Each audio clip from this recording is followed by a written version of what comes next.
Hey friends, welcome back. I'm Courtney and I've got Phaedra and Nix in the room with me, so if you see them walking around, that's who they are. They're my puppies. This video is inspired by Emily Noel and I'm doing my first 10 items I would buy if my makeup collection was destroyed. So I'm just gonna go ahead and jump into doing this sort of like a tutorial. The first thing I would get would be my Urban Decay primer potion, the original one. And the reason I love this primer potion is because it is a very light beige color. It doesn't change the color of my eyeshadow whenever I put it on. A lot of primers end up turning out yellow or orange or peach on me. And if I'm using a tinted primer and I know it's tinted and I'm accounting for that with my eyeshadow look, it's fine. But what happens when I use a tinted primer and I'm not accounting for it is I end up with my looks being a lot more warm toned than I expected. And sometimes they just turn straight up orange. I noticed whenever I was using the Tarte Lid Lock primer, for example, it basically would turn everything like kind of reddish, like orangish brown on me. Basically reds would go orange, all kinds of stuff would just turn way warmer than I like. So it's very important to me that that not happen unless I'm planning on it.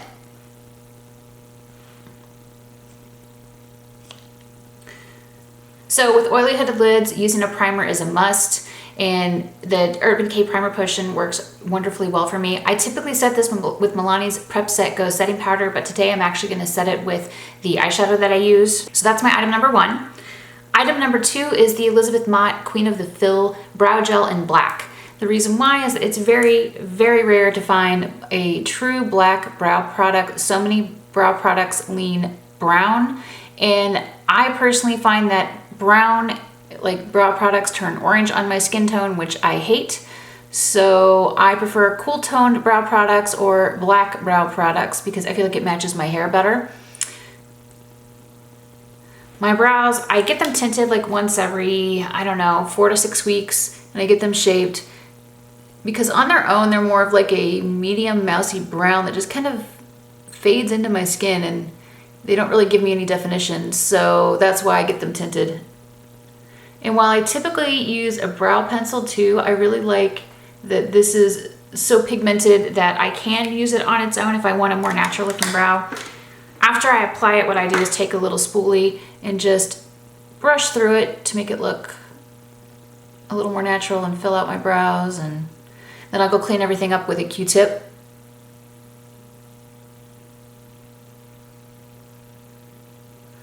The reason I typically use a pencil is I don't really like my natural shape without a little bit of a pencil to fill it in, but this will be okay.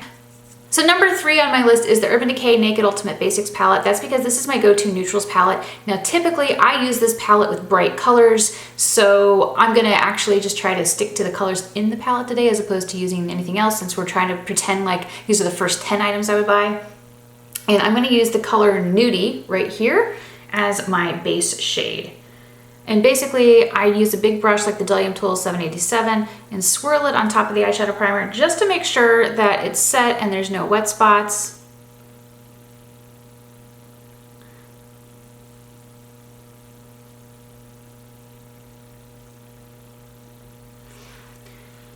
Now, typically, if I'm doing an eyeshadow look with just this palette, I use the color Magnet, which is a nice gray.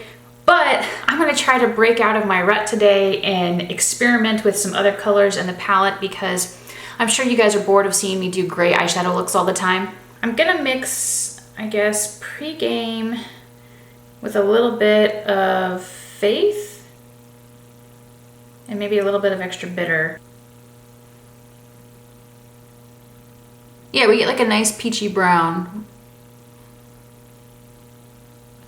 And I'm just kind of applying that to my lid, and I'm gonna kind of work it up into my crease. Well, the hood of my eye, since I have hooded eyes, I don't really have a crease.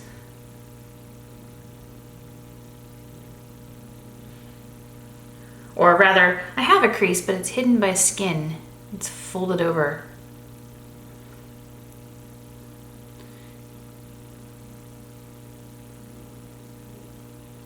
I'm using a Sigma E25 brush, which is one of my favorite multi-purpose eye brushes because you can apply color with it, you can blend it out,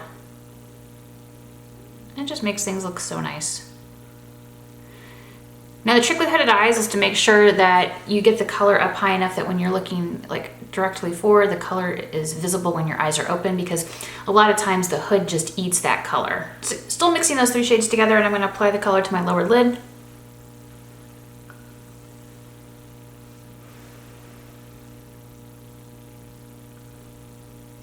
This is actually my second time shooting this video because the first time my sound didn't work. So I have a backup this time. I have a backup mic recording sound. I bought that new Rode mic, but the wire for it seems to be very finicky. So if I press it in all the way, it turns off the mic. If I don't press it in all the way, it's okay. But it has to, there's like this little sweet spot that it has to be at, or it just turns off the mic and then I don't get any sound, and it's really awkward and annoying. And I'm just switching to a clean brush to use Nudie to blend out the edge, and then I'm gonna go to the other eye. And this brush is a, what is this? Essential Crease Brush from Real Techniques.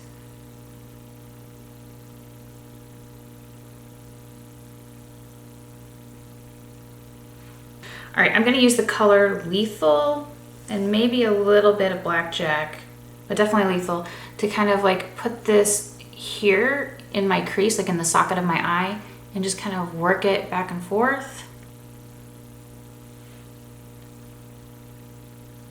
And hit the outer corner a little bit. And then I'm gonna get another brush to help blend more. But this is the Sigma E36, and it's very, like, it's a really good size to stick into your socket if you have hooded eyes.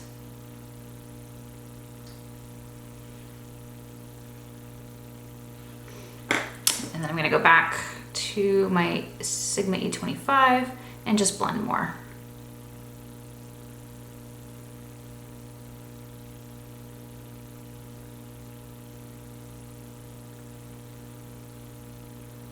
I'm going to take the color Blackjack and smudge it through the roots of my upper lash line, so I need to find a little brush for that purpose.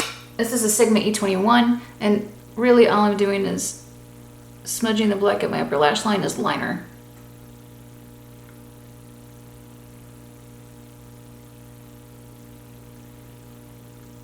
It's not something I ever find very comfortable to do, but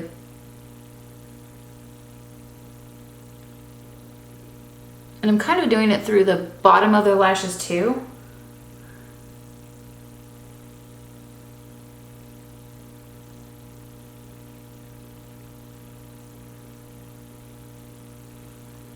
And I guess I'll do just a tiny little bit at the outer lower lid, at the roots of the lashes here. Hopefully you can see how it added a little bit of like liner and definition. The next item on my list is the Urban Decay Perversion Mascara, and this is just my go-to mascara because I find it's the one that works best for me, and it has for years. It's, in my opinion, a really good formula that does a good job of coating my lashes. I still feel like I suck at applying mascara.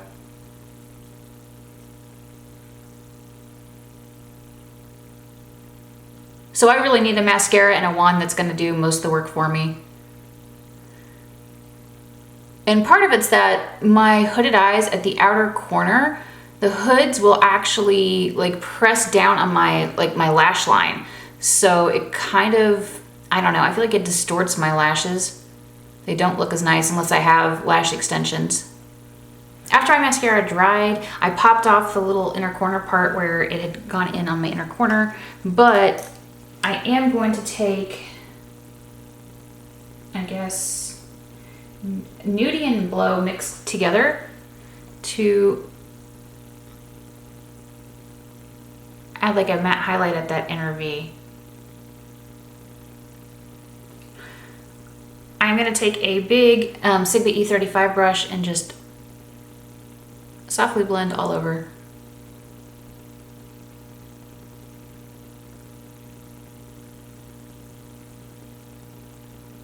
So now that my eyeshadow is done, I'm going to move on to the face.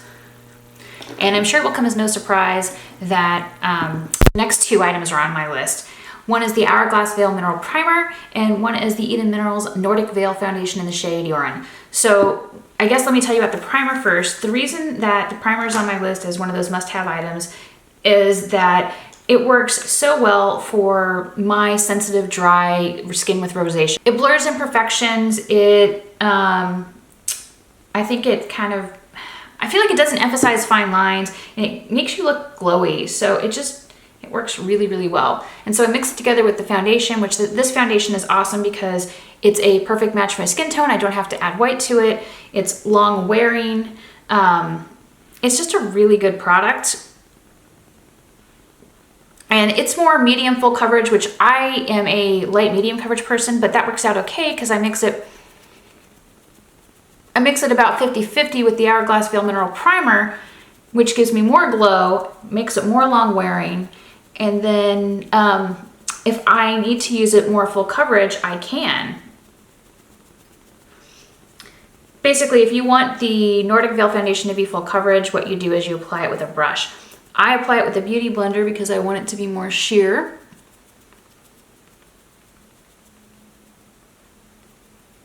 I want all of my redness to be hidden. I would like it if like the sunspots I have are hidden.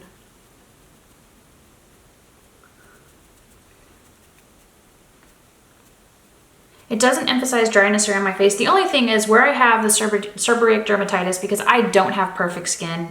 Wish I did, but I don't. It can emphasize like right around the sides of my nose where I have the seborrheic dermatitis. It can emphasize a little bit of dryness there, but I have yet to find it. I have yet to find a foundation that doesn't emphasize dryness where I have the seborrheic dermatitis. So I just kind of feel like it's doing the best job it can. One thing that I don't like about the Nordic Veil Foundation, which this is just a minor complaint, but I feel like it never like fully dries down unless I set it with powder.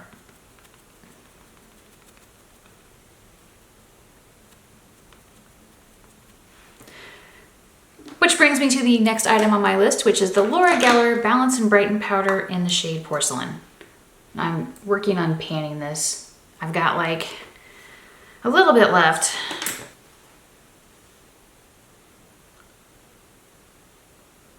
So I just basically take this and apply it with a Real Techniques Miracle, I think it's a contour sponge, and just pat it onto the skin to make sure that the foundation is dry.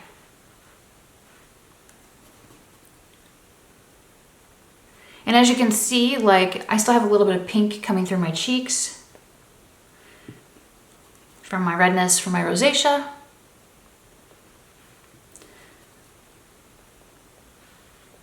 And I still have a zit on my chin that I've had for weeks from my rosacea flare-up. It won't go away. And my medication from the doctor, which is Oracea, it is supposed to make it go away. And when I had the Oracea itself, it worked, but now that I have the generic, it just doesn't do shit for me. So I'm stuck with zits for like weeks. And if I'm lucky, it's not gonna leave a scar, but sometimes it leaves like a hyperpigmentation point, which is infuriating. The next product on my list would be the Wet n Wild The Princess Daiquiries blush. And this is like an ombre blush. It's like peachy pink.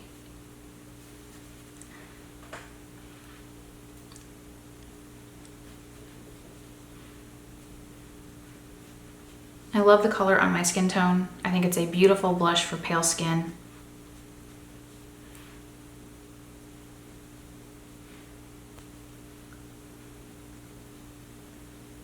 So next on my list is my Makeup Geek Celestial highlighter. I haven't used this for a while because I've been using the Wet n Wild Gothographic highlighter in White Raven, but this is still my all-time favorite highlighter, as you can see by my dent in the pan. And so I realized that, you know, if I lost everything, I would have to go back out and buy this again.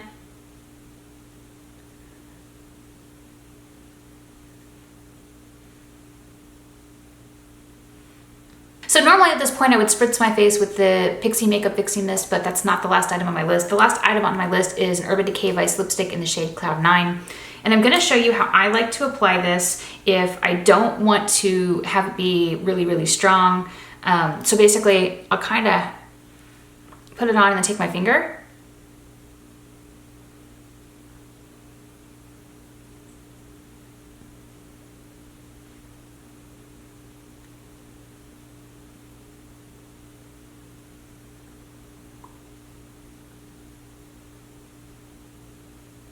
basically shear it out with my finger. This is, by the way, why I really don't like to buy sheer lipsticks, because I can basically take any lipstick I own and shear it out. To me, that makes it way more versatile. So here it is with it all like sheared out a little bit to give me like a little bit of berry color. I have my blush, my highlighter on, my eyeshadow, everything. These are the top 10 products that I would run out and buy because I would be lost without them. So anyway, I hope you enjoyed seeing my video on this. What would your top 10 picks be? Be sure to let me know in the comments below. If you like this video and want to see more like it, please give it a thumbs up and share. I love it when you share my videos and I really appreciate it. Thanks so much for taking the time to watch, and I'll see you in my next video.